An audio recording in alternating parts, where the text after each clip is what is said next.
Hello everyone, magandang buhay. For today's video guys, nasa likod ako ng bahay. Dito ko kasi nilinisan ang nilalagyan ng aking ibon. Dinala kasi ito sa apo ng amo namin mga ka-Ate Mars, kaya ito kanina pa binalik.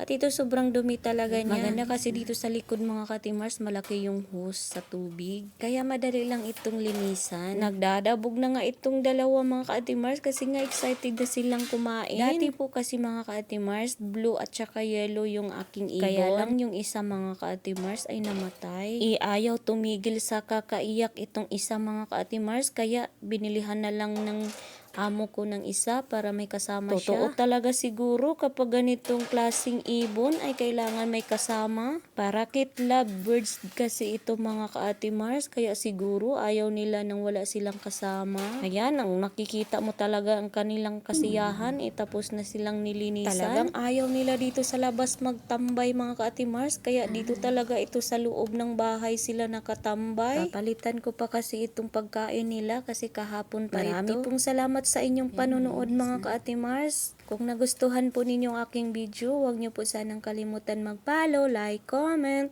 and share po. Marami pong salamat at magandang buhay.